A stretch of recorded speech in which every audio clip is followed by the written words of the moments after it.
Welcome to the global phenomenon, Surviving the Survivor, where we bring you the best guests in all of true crime. This is a STS special, Surviving My Biggest Case. Here's your host, Emmy Award-winning journalist, Joel Waldman. What's up, STS Nation, and welcome to another episode of Surviving the Survivor, the podcast that promises to bring you the very best guests in true crime. And tonight, we present an STS special. It is called Surviving My Biggest Case, and the best guest tonight, you know him well, because he's on a show so good, Great Scott, it's your True Crime Phil, that we air it every Friday. Scott Duffey, how are you? Oh, doing well, Joel. Good. Let me tell the audience who you are. Scott Duffey is director of Wilmington University's Criminal Justice Institute. He is a retired FBI supervisory special agent of the Wilmington, Delaware resident agency. He worked all kinds of crime matters, gangs, bank robberies, and fugitive task force cases for 20 years before being promoted supervisor of the violent crime task force in Wilmington. And prior to that, he was a Pennsylvania police officer for 5.5 years. So, Scott, before we even get into it, you're a police officer. What got you interested in law enforcement to start with? I think I've been wanting to be a police officer since I could remember. 5 years old, maybe somewhere in that kindergarten range. I love you, Delaware. I love you, for Pennsylvania. Christmas Thank you, Scott morning, Duffey. I got this big police set with, every imaginable tool that a police officer has, and I don't think I ever shook it. And growing up next door to a police officer and just having some great connections over the years, especially through my teens and adult life. So, becoming a police officer was a dream chaser, and I was able to do it. So, my 4-year-old son is obsessed with police officers, and we live in a small community. They stop and will give him stickers, and he will drive his car and get pulled over by them occasionally. But most kids, my point is, 4 or 5 years old, they all want to be police officers.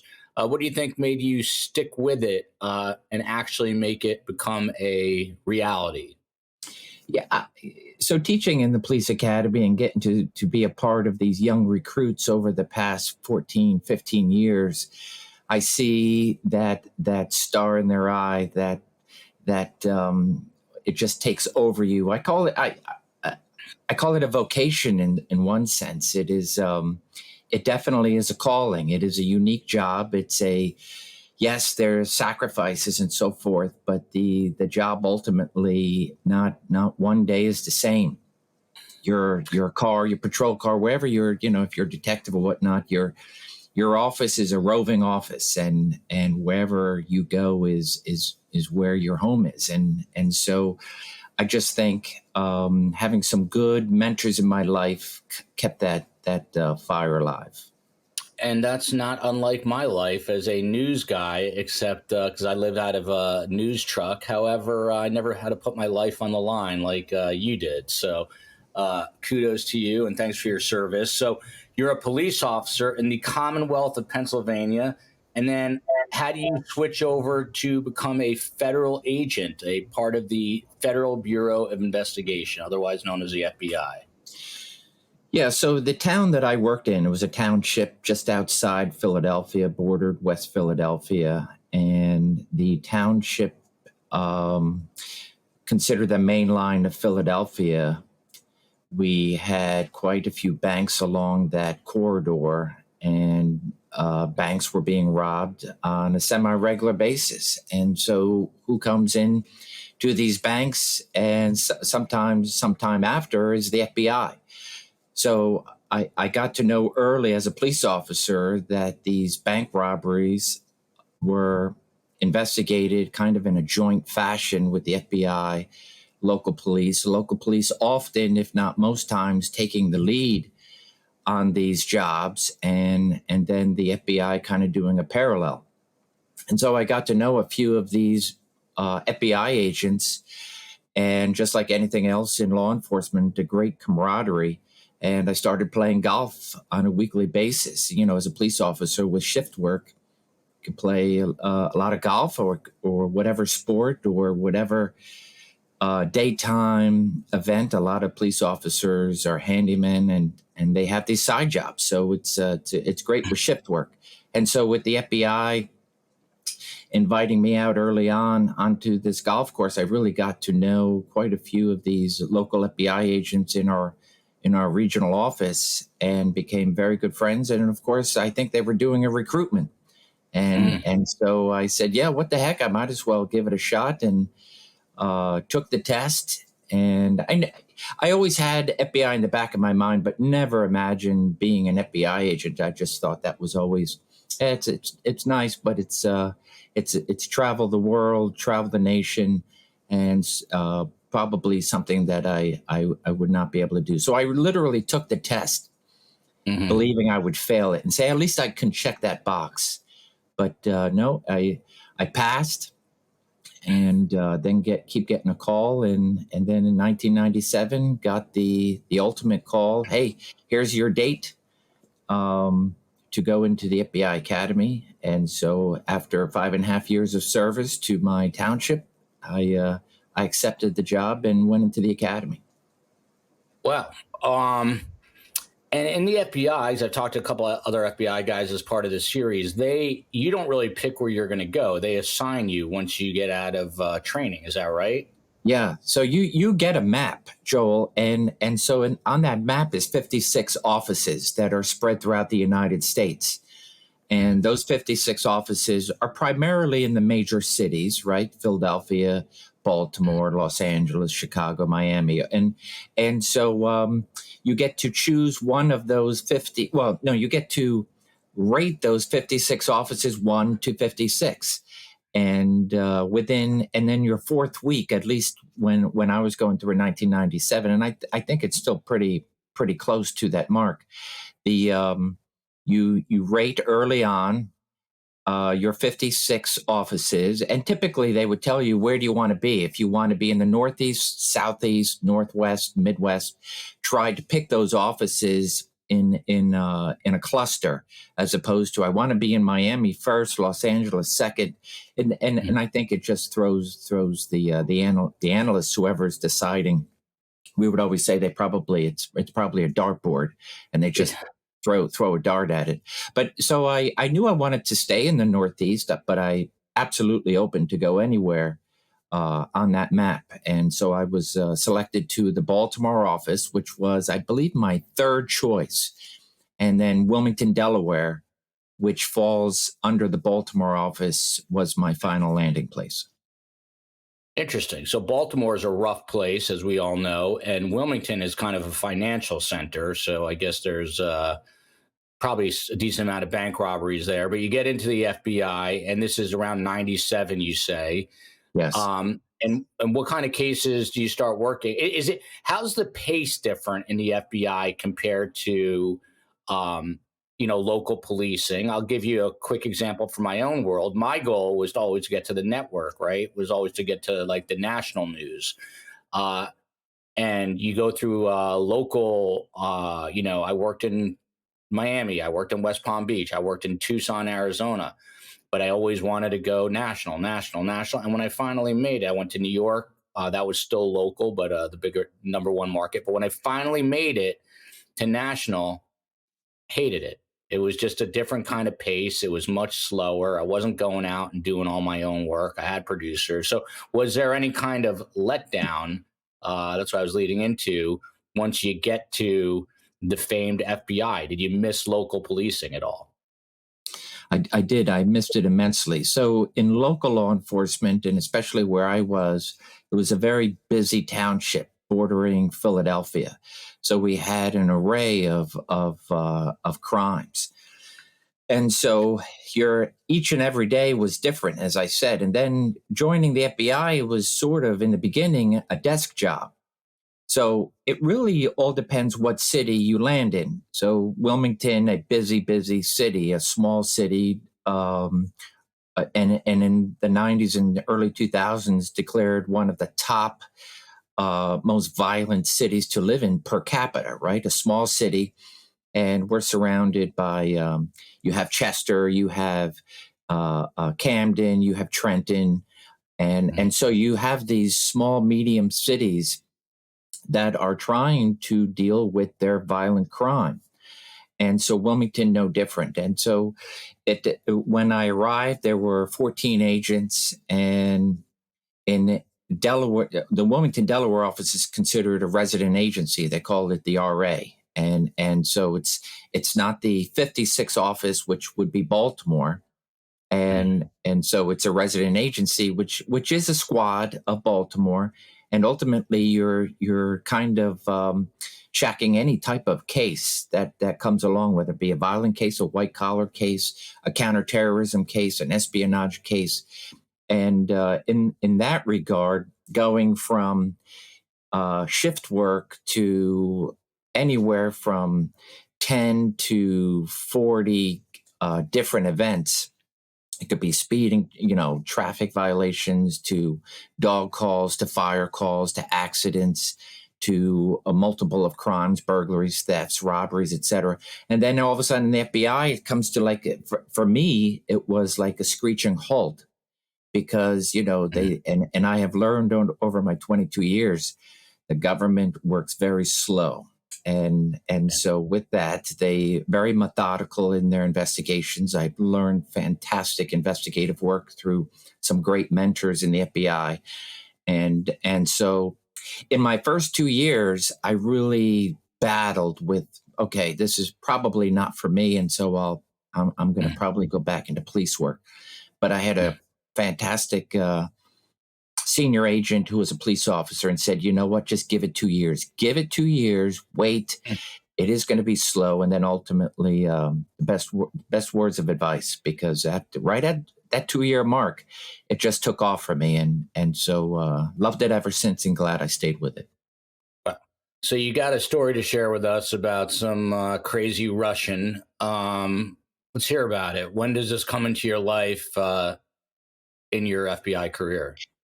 Yeah, so a couple of the things that I did early in my career was joining like a what we call a joint violent crime task force, and they were popular throughout the country.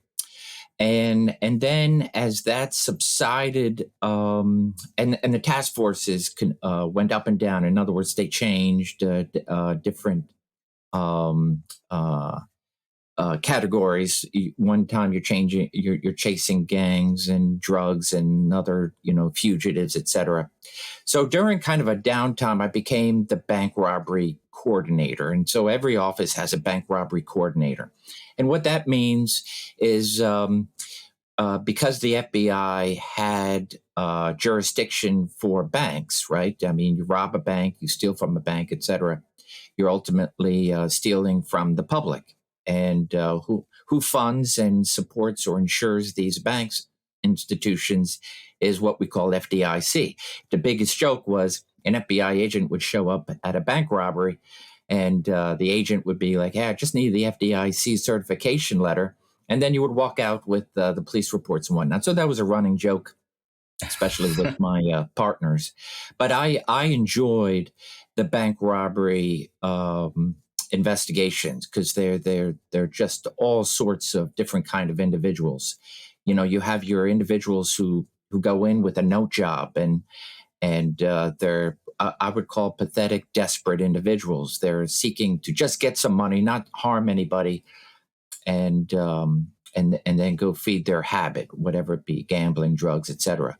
So in March a place 5th, like 2011. Wilmington, well, let me ask you a question. In a place like Wilmington, how often is it? Because Wilmington's kind of a small place, but how often is a bank getting robbed in Wilmington? So and let me just give a quick breakdown. The Wilmington RA, also there was a Dover RA, 2 agents in Dover, which is about 90 minutes south. It's and they cover the southern Sussex and Kent County, and the Wilmington covered Newcastle County, which was the largest county and the busiest county. And so as a bank robbery coordinator, I had the whole state, but I can go from top to bottom in that state in roughly 2.5 hours. So that's the size of your state.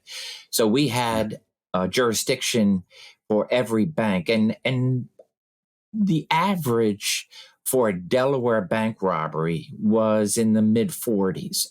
During my career, a top, um, bank robbery numbers would be low 50s. So that's your average, mid 40s to mid 50s for the whole state. And so I would try to go to all of them, but definitely Newcastle County. And then my southern partners, whether in the FBI or different police departments, they would notify me personally, or the 911 center would notify me as a bank robbery coordinator. They had my cell phone number. And so they would provide me the information saying, hey, Scott, there's no need to come down to this bank robbery. It's a whatever. We got it covered. We'll let you know if there's anything you need. And the FBI has a database, couple of different databases regarding bank robberies. And so it is important that there was the sharing of information. Because if there was, let's say, a note job and the note was left behind, that note, not only for fingerprint DNA evidence, but at the same time, the note itself is very important. And we would upload that into a database. So, for example, if you had a transient bank robber who's crossing the country, an MO is going to stay very close. And so we would upload these notes. And so these notes could then be downloaded and searchable for any bank robbery investigator throughout the country. That if all of a sudden they're not getting any tips, then it's not. They may say, maybe we have a transient robber, and let's go to this database and see who had minded note jobs, and see if there's similarities. Is there an average amount of money that people would get away with? So I always. And it's pretty much the same today. The average would be, I always heard the number around 1,700, and it could be just below 1,000 to just below 2,000. So we had the average across the country. You have your big jobs, which are takedown robberies. These are armed individuals. These are organized individuals that would go into a robbery, sort of like your movie type individual. But those they happen. They get a lot of attention, but they are far few in between. Most of your jobs were one individual going into a bank with a note or perhaps a gun, and committing that robbery within a minute or so, and then getting out with just enough money from the teller's drawer, as opposed to some of the banks that I've had where you had robbers that would come in and do a takedown and take money from every teller that was available. Very, very few vault jobs, because over time, technology and whatnot, these banks have become very secure. So it's not like the bank is open. There's a couple of $1 million in a vault. The vault's open. Go ahead and clean it out. It's some people would think that, but ultimately, money from the teller.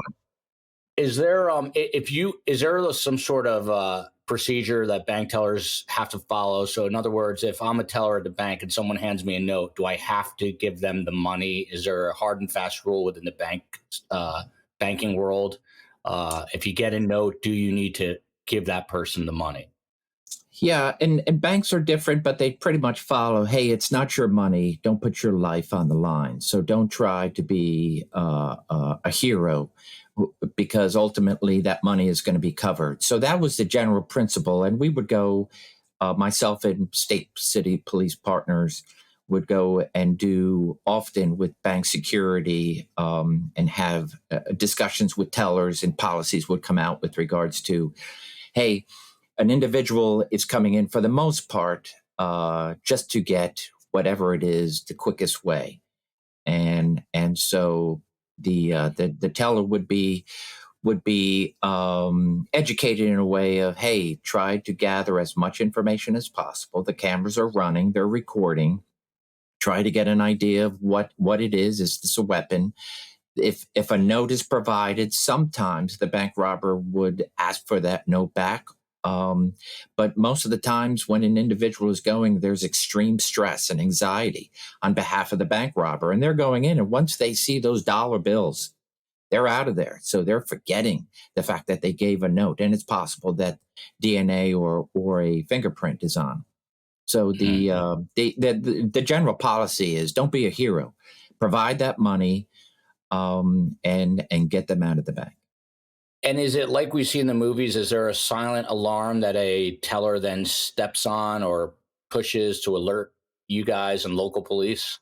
Yeah, there are a variety, without giving up too much, but there are a variety of ways where the teller is designed, and you could have a teller that's under stress and duress during that bank robbery, but then you have another teller that's not that may be aware that a robbery's taken place, but is not actually the subject or target, and so thereby they can hit a button.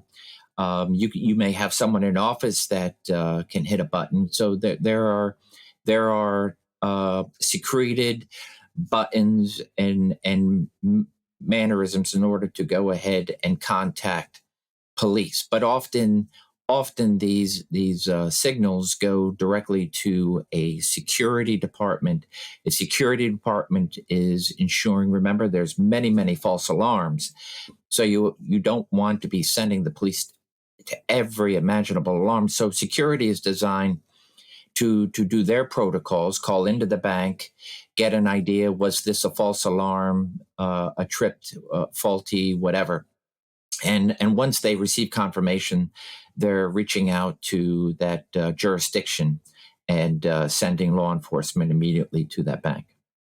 So, and there are other ways than a button. For example, you may have, and it's widely known, anyone who has committed at least one bank robbery, and then they kind of educate themselves. And so sometimes you'll see quite a bit of notes that say, "Hey, don't give me any die packs, don't give me any electronic devices." There's technology has caught up to try to prevent these. Interesting. And then we'll move on to the meat and potatoes. What's the largest dollar amount heist that you worked on? Personally, was a one-time job. It was roughly $77,000, and it was pure luck. I say pure luck because, as I said, these vaults are not just open to anybody. But this was a bank that just happened to have the vault open. Nobody in the bank other than this robber, and this robber took advantage. But it was a 26-time bank robber. And a transient bank robber going up and down the East Coast happened to stop in Delaware and got lucky. Did you catch him? Yeah, we did catch him. We of all the robberies, and that's what I like about in the FBI, the resources is that you can quickly find out that there are multiple bank robberies up and down the East Coast, and put these agencies together. But in Delaware was the first because we had fantastic evidence, and we were able to secure the first warrant in order to have this individual stopped and arrested. Sorry. So this Russian that you encounter, what's the year? How do you meet this guy? Who is this guy? So March 5th, 2011. This is a call comes in just like any other bank robbery call. And typically, 9 o'clock is your starting time.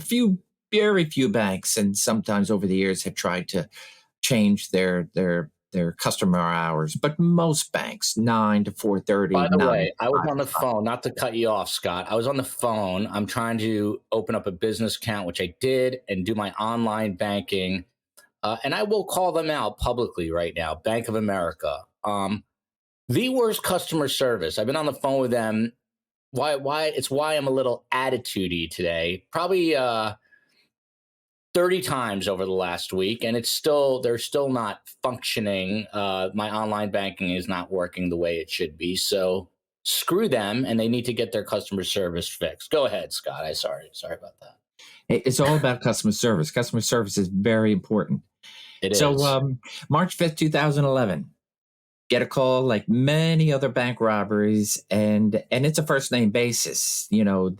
Typically the alarm company is calling the 911 center saying, is this a confirmed bank robbery? And then there's a dispatch of patrol and ultimately the robbery detectives heading to that bank. My call typically into the FBI would be direct to me, and most non-big cities. Now, there are big cities that have bank robbery task forces, and so they are the primary responding, which is so it would be a squad of FBI and robbery detectives, and then you have the evidence response team. With regards to Wilmington, we didn't ultimately respond to every bank robbery, and so a call comes in. Hey, Scott, it was a late day bank robbery. We got a armed bank robbery. That means we have a display of a handgun, and one male individual with an accent, and we responded. This is the Delaware State Police. Ultimately, my contact there, most of my bank robbery coordinating days, was a Delaware State Police sergeant by the name of Mark Hawk, just a fantastic partner in crime.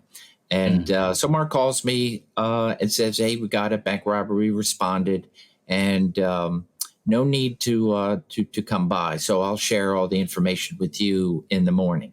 And that would happen regularly. If it was late in the day, I might have been doing something else, and I'll definitely offer to respond. And so as I get the information the following day, this is what we got. We have no tips. We have no ultimate information of who it is. And I forget the amount. It was several $1,000s, and got into what identified by the witnesses within the bank was a newer, shiny model car, white tags. We had a partial tag. I believe it was 2 letters, and which is not a whole lot to go on, especially when you get a color. Could it be a light colored tag? Because, a lot of states now with all the different vanity tags and it's very difficult, as opposed to the old fashioned, it's a blue and gold tag, which was Delaware. And so that's what we had to go on.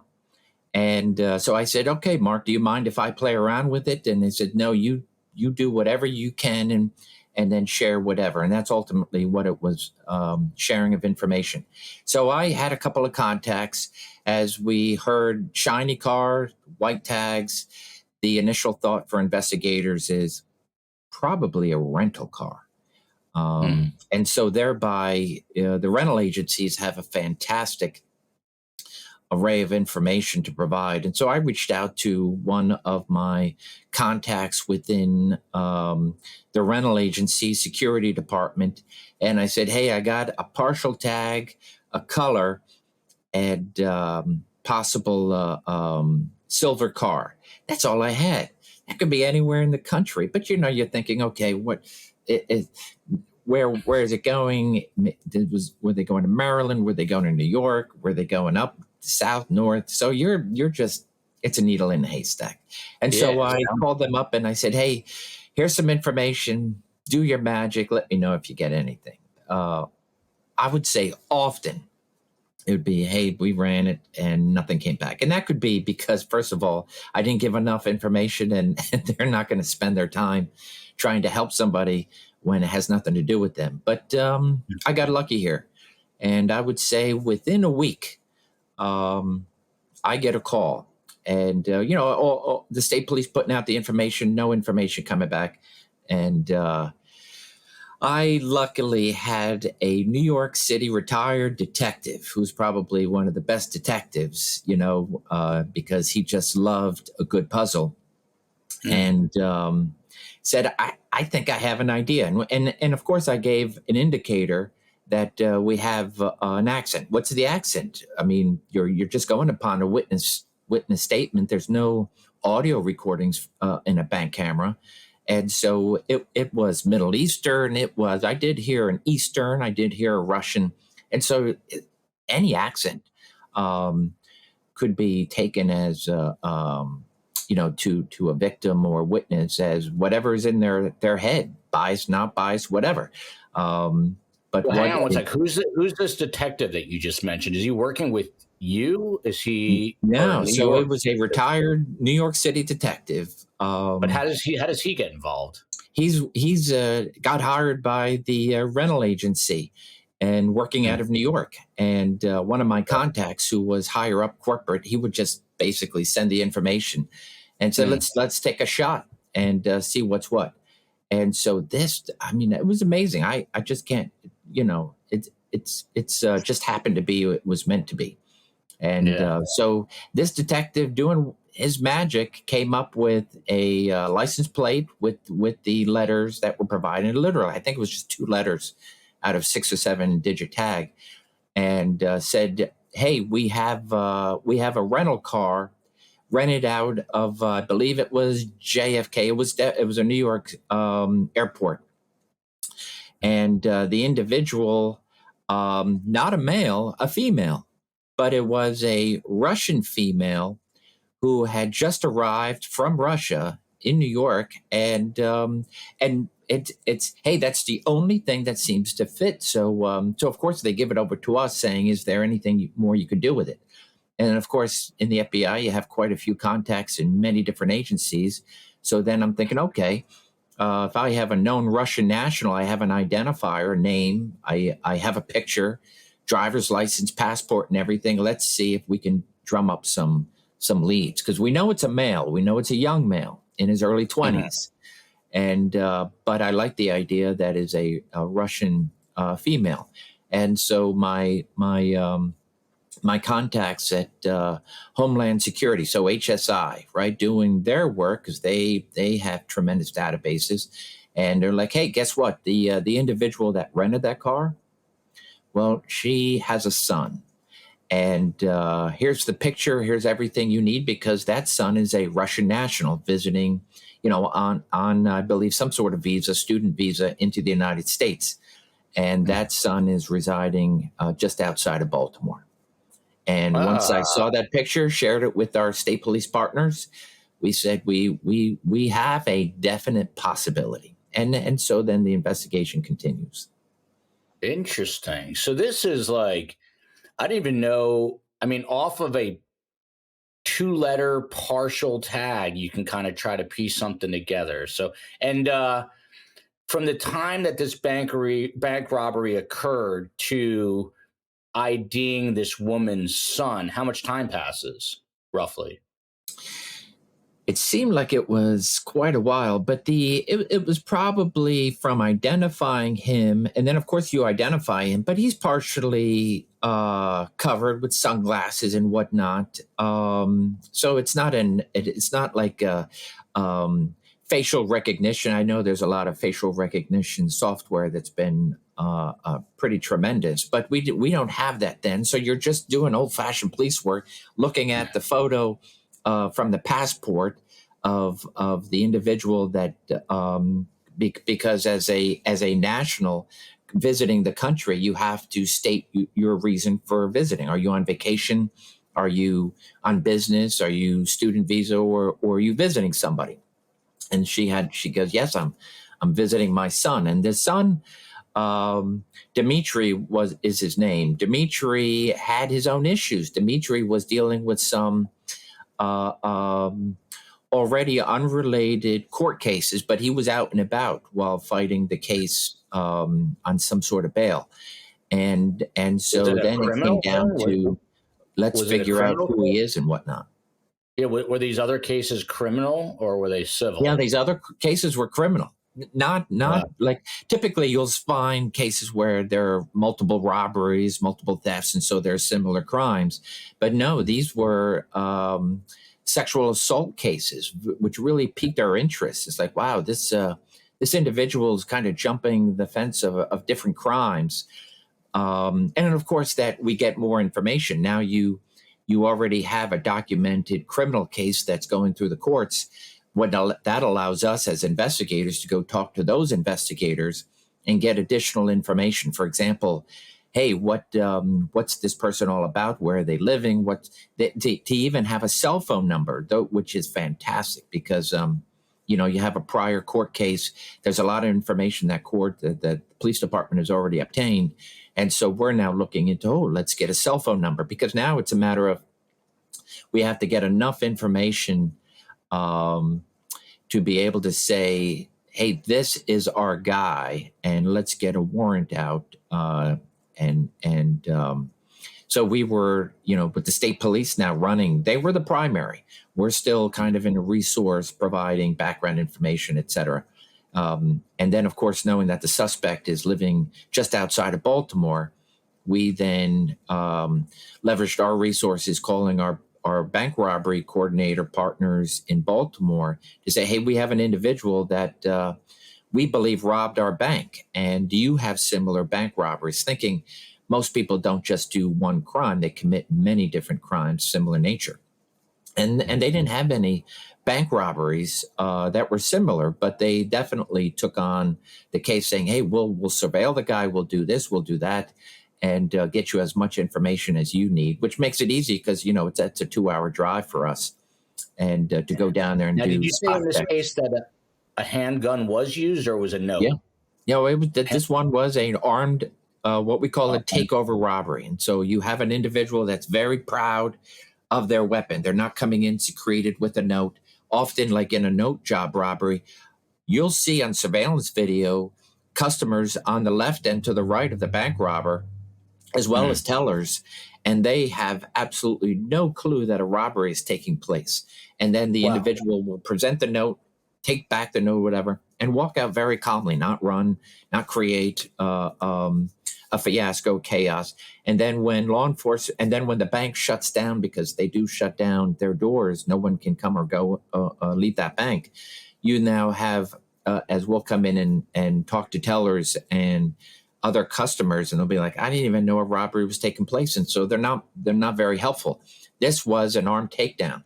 So you have somebody who's coming in right out the get-go, and announcing a bank robbery, and so thereby ordering people to the floor, going to multiple tellers, demanding cash. It's very chaotic and very terrifying for both customers and tellers alike.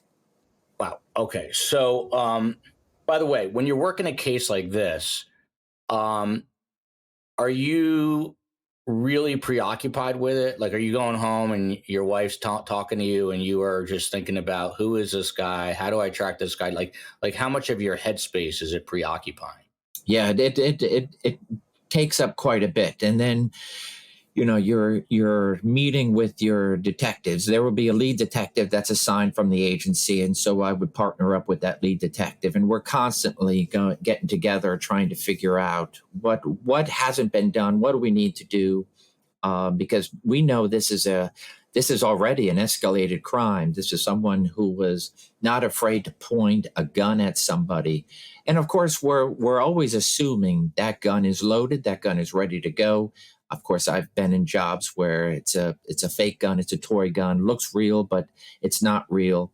But this one looked real, had all the identifiers of being a real gun, and so thereby you really step it up to say this person is going to do it again, and they seem pretty desperate. So you're really spending a lot of brain space thinking, oh my gosh, I just remembered something. And so it could be late at night and then you're quickly jotting something down or making a phone call saying, hey, I just thought of this. So it occupies a lot of brain space. And that's one robbery, right? And then you have other robberies that are taking place. But it's when you walk in with a gun, is it automatically are you facing a different sort of prison sentence than a note robbery? Absolutely. So it is a robbery, right, for both the federal state charges, and they're very similar in nature. It is a robbery. So ultimately, what am I doing with the gun? I'm showing you something that's proof of danger. And guns hurt, guns kill. So thereby, if I point it at you, I don't need to say anything else, as opposed to like a note job, and I provide you a note. I may not look scary to you, but now a teller just read that note and said, oh my gosh, it's typically a note would say, I have a gun, I have a bomb, I have something that can hurt you, and I am not afraid to use it. And so the note is intimidating. The note is threatening in nature. And so thereby I'm demanding something and I'm putting the fear of your life. And so if I've done that as a robber, that will suffice for covering the legal aspects of committing a robbery, as opposed to with a gun. I come in, but then if I come in with a gun, it's up to the investigator to show, once a person has been identified, that was a real weapon. Even though if it wasn't, it's still a robbery. But there are certain enhancements when an investigator has identified that weapon was real. Let's say we secured, identified, and found that weapon. And in this case, we did. And that weapon is fireable. In other words, you would then hand it over to a gun expert, because these are the things even though I've now recovered that gun and I could say, oh, this is a real gun, there are bullets in it, I still have to show as an investigator that that gun is operational, and so that we would test fire it, et cetera.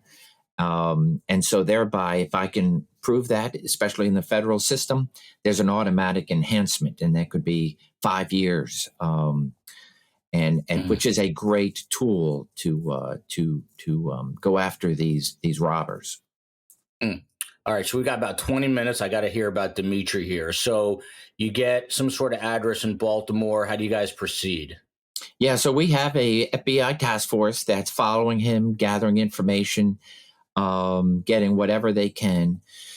Remember, we have a mother who's no longer in the picture. It was something that I'm like, in my mind, Dimitri, we gathered enough information to be able to put a warrant together. And so the state police write up a warrant. It goes into a national database, which now then says to anyone, law enforcement throughout the country, if you come in contact with this individual, speeding, whatever have you, arrest him immediately. But we have now a task force that is watching his moves. And so we get the warrant, we send it, we let our partners know in Baltimore, hey, the warrant has been secured, and Dimitri, we're looking for you. So they go, do their thing, and ultimately we want to secure as much evidence from the Delaware bank robbery as possible. They do identify that Dimitri is operating this vehicle, but it now has I forget if it had another tag on it or if somehow he just changed the information. Either way, that the car that was identified in Delaware was the car that he was still operating, but not, and at no point during the time, which I think took about 4 months, Joel, to go from bank robbery to a warrant and arrest. So they realize, hey, he looks like he's getting ready to bail. In other words, move out of an apartment that he was occupying, and so they make a decision. We're going to go ahead and arrest him, and they do. They arrest him in the vehicle and notify us, because anytime that an outside agency that is helping in an arrest, they don't know all the facts of the crime, and so thereby they don't necessarily want to do an interview. But remember, we're 90 minutes, 2 hours away, so we have to. So I get with Mark and the lead detective, and we all head down to the holding cell at one of the Baltimore County precincts. What's the charge here that they arrest him on? What's that? Do they arrest him for bank robbery? Is that what the charge is? Okay. Yeah, so we charge him with 1 count of bank robbery. And so that warrant is sent. It's put into a database, but it's also immediately sent to these guys. So so they know, hey, now we have reason to stop this guy. And so they make an arrest and recover our handgun. So that handgun, which looked very much similar to the handgun, it was real. It was operational. And so he's arrested. He is in a holding cell. So now with time, it is now, I believe, early evening, we arrive. And we take a stab at it. Hey, FBI, state police, and we would like to talk with you. But it's not your standard interview where we get to go and have fresh contact with you before an attorney. He had immediately lawyered up, and so thereby he had a Russian attorney. He had an attorney that he already been working with in his prior criminal proceeding, unrelated to this bank robbery. But that was not a downside. That was actually an upside to us. Dmitry, a very smart individual, took a good look at state police and the FBI and said, I'll confess to the FBI. And the reason why I'll confess to the FBI is because I want to do federal time versus state time. He had done his research of what Delaware state police or Delaware prisons are in comparison to federal prisons. So that was already a bonus. Okay, we know now he's going to confess. Let's get the attorney, and I spoke with the attorney that night. The attorney immediately came to the scene and said, "Okay, probably not going to do this tonight, but I would like some assurances." And the assurances were, which also works for us, is bring the prosecutor to know that, hey, you're not going to do a quick switch and say, hey, he confessed to the FBI, but he's really going to do state time. So we got those assurances and from our U.S. Attorney's Office in Delaware. And then we did a formal statement. We went down and we Mirandized him, his attorney present, but removed himself from the interview room and said, hey, the Miranda has been there. He knows he can speak with or without an attorney. He's waiving his right to have the attorney in the room. And Dmitry gave a full confession, knowing full well, I'm going to do my time. And he knew the time. He knew it was 10 years or up to 10 years. And this was not a difficult interview when you have Dmitry saying, give me my 10 years and give it to me in the Fed time. So that proceeding takes place, and it's an immediate, and of course we're all doing due diligence to gather all the evidence. You know, it's one thing for him to say he did it, but now we have to have the evidence that backs it up. Was it weird? Was it weird to you that he was so forthcoming, I guess? Absolutely. I just didn't understand it. And then of course you have the rivalry, Joel, with, this, we'll always have the federal rivalry with our local partners. Like, why is he confessing to the FBI? And I'm like, cause he's not confessing to the state. That's why. But they did the job. They got the necessary evidence and going full speed ahead with that. If anything broke, like let's just say conversations broke down, negotiations, whatnot, the state was definitely willing to handle. But it was transferred over to the federal system, so the state secured his arrest with a state warrant, and then I follow up with a federal warrant and charging him with the one count of bank robbery, and so it proceeds through the court. But so as we're now in, it's just a full blown, hey, you're going to go through a hearing. You're going to get to a point where you can plead guilty, and then there will be a sentencing. As that is taking place, kind of in a matter of fact, almost anticlimactic. Hey, we're going to get 10 years, and there's going to be no fight to this. Why? But I get a call from that same attorney. The attorney then realizes, hey, I think there's a conflict of interest, so we're going to get him another attorney for the bank robbery. And ultimately it came down to this attorney then realized, I'm also representing the mother. Joel, I'm like, okay, who cares? Why are you representing the mother? It never even occurred to me early on in the investigation as to, it's not that I didn't care about the mother, but I didn't have any. Okay, so the mother came, she rented the car, she went from New York to his house or into Baltimore, and then she left. And they're like, no, she never left. And so then we started doing some backgrounds and confirmed she never did leave the United States. And so then my thought is, okay, we have a defector. Am I really concerned while investigating a bank robber about a defecting mother? That's what's going through the investigator's head.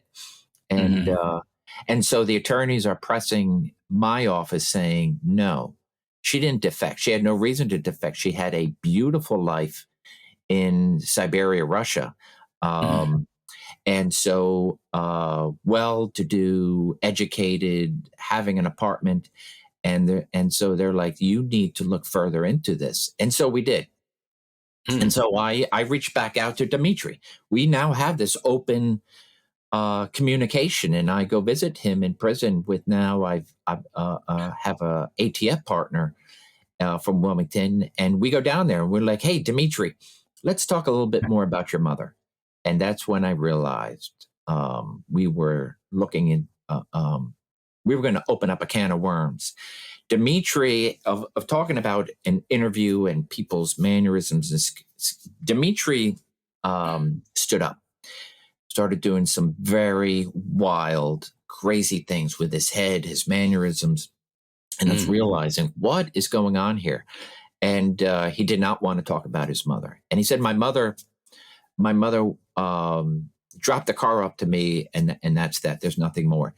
And so I just really looked at him. This is a non-recorded interview because we were still wondering, maybe the mother defected, but it's not. We just wanted to get some answers, basically, to tell the attorney.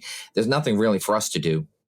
And when I realized how disturbed that he had become, that he was no longer freely talking to us like he would talk about the bank robbery, his planning of it, no issues, and very at ease. And then when it came to his mother, it literally, he was doing all sorts of things with his facial expressions. And so I've taught this, but I've never witnessed it. And Dimitri was the only one I witnessed it with. When people are under high duress, stress, and they are lying, they're deceiving law enforcement. They get this amount of saliva spittle in the corner of their mouth. He had tremendous amount of spittle. I'm just looking at it, and I looked and I said, Dimitri, flat out, I said, Dimitri, did you kill your mother? And then I went to a litany of, Dimitri, did you shoot your mother? Dimitri, did you stab your mother? Did you strangle your mother? And I went through every imaginable aspect of how somebody can commit a murder. And and each and every response was this crazy uptight. And then my partner and I realized something needs to be looked at here. And that's when we then stepped into, where did this happen? It's unknown. And so we got Baltimore County homicide. I'll say his name because he is tremendous, fantastic, renowned Detective Carol Bollinger from the Baltimore County Homicide Unit, since retired. And then we meet Carol. Carol is this salty, many years, just good old-fashioned detective. And he goes, okay, I think we have something here. And thanks for bringing us early on into this investigation. So it turned into, you guys now have total control. Now, we had seized many things in the robbery investigation. For example, we seized the car, the rental car. The car had completely been gone over by evidence response. But you can't keep a rental car forever. And then once you realize the car, we've taken enough pictures, we've swabbed it, done everything imaginable, the car then gets turned over back to the rental agency. We've seized everything out of the trunk. We have the gun. We have a laptop. We went into his apartment, conducted a search warrant. Many pictures were taken, but if they weren't fruits of the Delaware bank robbery crime, we're not seizing them.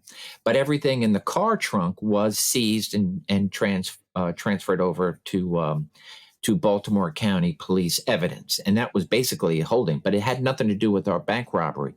But now Detective Bollinger was able to look at everything that we had, all the pictures and array, and go, wow, what a trove of evidence. And what was in the car were red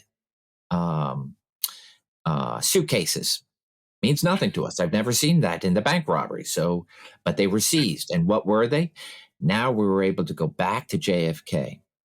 We were able to get evidence of Yulia was her name. Yulia coming in during the night from her airline.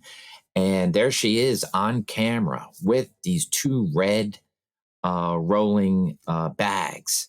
And so now we realize, wow, those bags are in the trunk of the very car that she rented. Where is Yulia? And so all her belongings were both in the trunk, as well as her passport, etc., in his apartment. Again, we knew that information, but we didn't need that because we weren't investigating a murder, we weren't investigating a missing person. It's just a bank robbery. But none of that was lost, and so Detective Bollinger gathered all that evidence and said, "We have a missing person, and we believe that to be in our jurisdiction." With cell phone data, we were able to track Yulia's whereabouts. She had made just a couple of calls to family and to an individual who had met her and helped her in New York to get onward. There was a GPS that the rental car company had provided with the rental car. That was missing, which was key. We were able to, there was another GPS system, a little Garmin on that was seized when the car was seized. That was something that Dimitri had provided, and that had a trove of evidence of where he had been and gone. We were able to ultimately show that Yulia had traveled from New York. She went directly through Delaware to Baltimore County. Her phone dies. She probably does not have a charger, but her phone dies. It last pings really close to Dimitri's residence outside of Baltimore, inside Baltimore County. And so thereby we knew her last place would be, at least for her phone, would be near his residence. So Detective Bollinger does his thing and totally now separate, investigating a missing person and Dimitri. And Detective Bollinger had invited me to the interviews. And again, the same. So I stood outside, Detective Bollinger and his partner now having a fresh look at this, and buy him a pizza. And I'm watching Dimitri eat that pizza. Very calm, very easy to deal with. And then Detective Bollinger goes into, "Hey, let's talk about your mother." And again, that very crazy. He was doing somersaults. He was doing push-ups in the interview room, and ultimately doesn't confess. But he stays on him, continues to gather information, and puts out a bolo. Hey, missing individual. Within a couple of months, Joel, now you have fishermen in two different locations off of the Chesapeake in Maryland, one finding a torso, the other one finding a skull. DNA shows proof positive that they belong to Yulia. So we now know Yulia has been recovered, most of Yulia. We are now dealing with the Russian embassy. We have what is called an MLAT, Mutual Legal Aid Treaty, where authorities from Russia and authorities from the United States are gathering evidence. We're talking to Dimitri's father, her friends, and whatnot, and we have to show she would definitely never return back to Russia. And ultimately, through some key pieces of information, the fact that Dimitri was communicating with his family, saying some very odd things, very damaging, we were able to collect those letters because they were ultimately communicated to the father and other family members.